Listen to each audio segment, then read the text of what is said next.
नमस्कार, आदाब। आप देख रहे हैं पीडी न्यूज दबी जुबा की दास्ता। अभी हम उपस्थित हैं पूर्णिया जिला अंतर्गत डगरवा प्रखंड और टौली पंचायत में।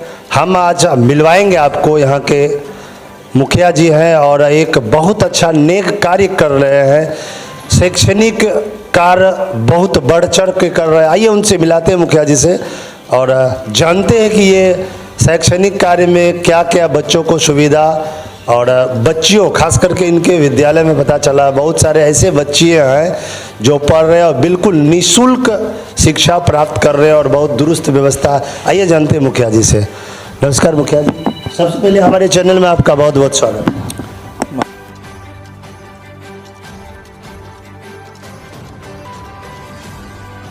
और आपकी कोशिश है कि जो निचले स्तर के दबे कुचले लोगों की आवाज़ को ऊपर तक पहुंचाना है, तो इसके लिए मैं आपका तहे दिल से शुक्रिया अदा करता हूं। जी मुखिया जी, आपका एक छोटा सा परिचय हो जाए।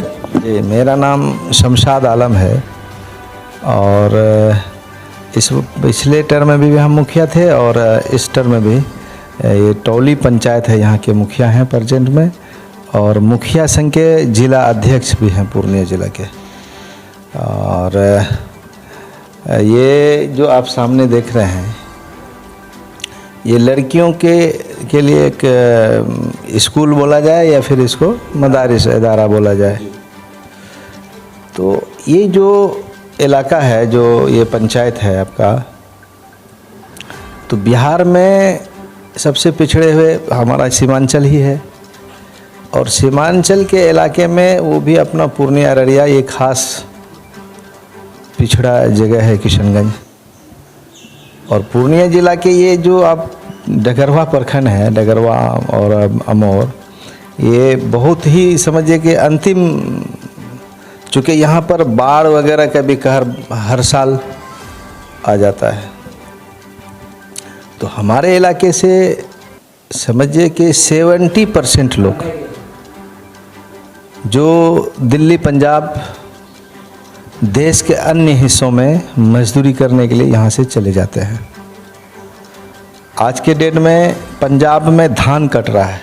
पंजाब, हरियाणा, पानीपत में, यूपी में अभी धान की कटाई चल रही है।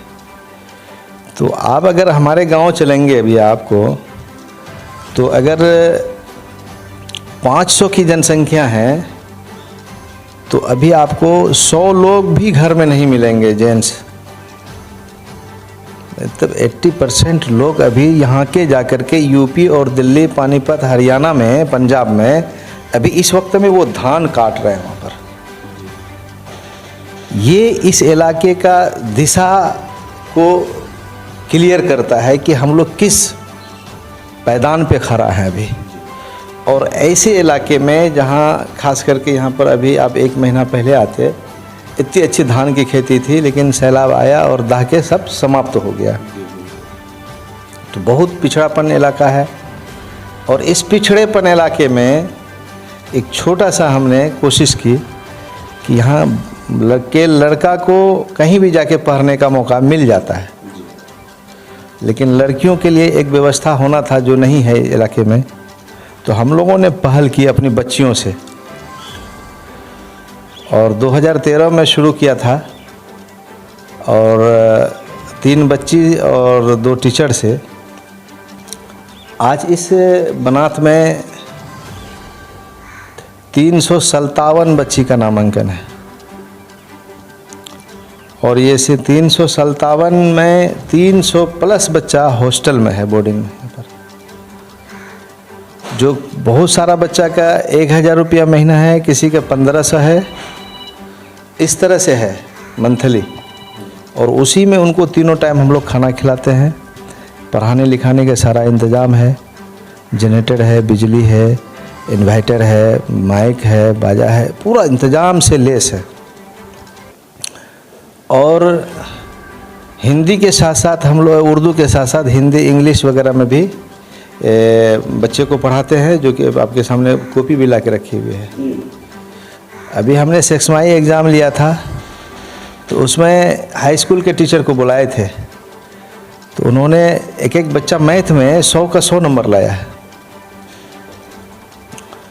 और ये पर्दे के साथ मुकम्मल बच्चे एकदम बिल्कुल अंदर में ग्राउंड में रह के एक दीनी और दुनियावी दोनों तालीम हासिल कर रहा है। और इसमें सबसे बड़ी बात ये है कि ये इलाका गरीब रहने के कारण बहुत सारे लोग अपने बच्चों को नहीं पढ़ा पाते हैं। तो ऐसे लोगों के लिए भी हम लोग यहाँ रखे हैं कि यहाँ के स्थानीय मुखिया इलाके का अगर वो ये लिखेंगे कि ये यतीम बच्ची है, ये गरीब है और ये मुस्तहक है फ्री पढ़ने का। तो ये मुखिया जी जो बच्चे को आप फ्री पढ़ा रहे हैं, तो ये सिर्फ आपका ही जिला का या भी किसी भी डिस्ट्रिक्ट से हो, अगर लग रहा है कि वो फ्री पढ़ने योग्य तो आप वहाँ उसको भी पढ़ाते हैं अपने जिला का सिर्फ? नहीं नहीं नहीं, जिला का नहीं है। जहाँ कहीं का भी बच्ची है अगर वो पढ़ना चाहती है, अगर वाकई में गरीब है, वहाँ के मुखिया जी या वहाँ के गांव के जो जिम्मेदार लोग हैं, अगर वो लोग लिख के भेजते हैं कि ये बच्ची यतीम है, इसको फ्री में पढ़ना लिखना है, तो हम उसको रखते हैं और उनका तमाम खर्च हम लोग अपने स्तर से करते हैं। कहीं से भी हत्ता के हम लोग उसका बाज़ मौके से किताब का भी इंतज़ाम करते हैं, उनका ड्रेस का इंतज़ाम करते हैं, तमाम तरह के चीज़ों का इंतज़ाम करके उन बच्चियों को पढ़ाते हैं ताकि इस दलदल से निकल पाए। ये जो गरीबी जो हम लोगों का इस इलाके का मुकद्दर है, उससे निकलने के लिए ये काम किया जा रहा है।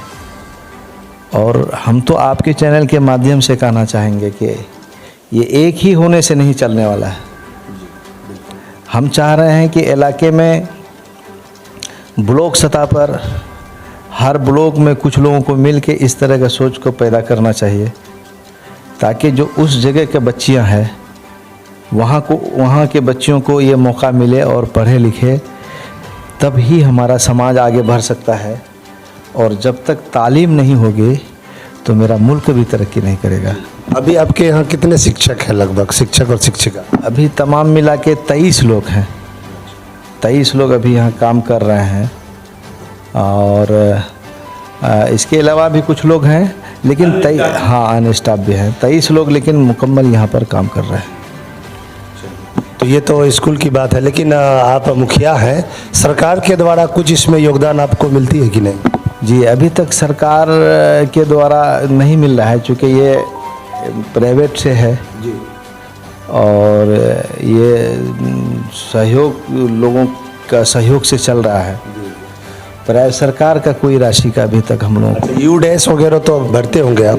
यूडैश भर रहे हैं।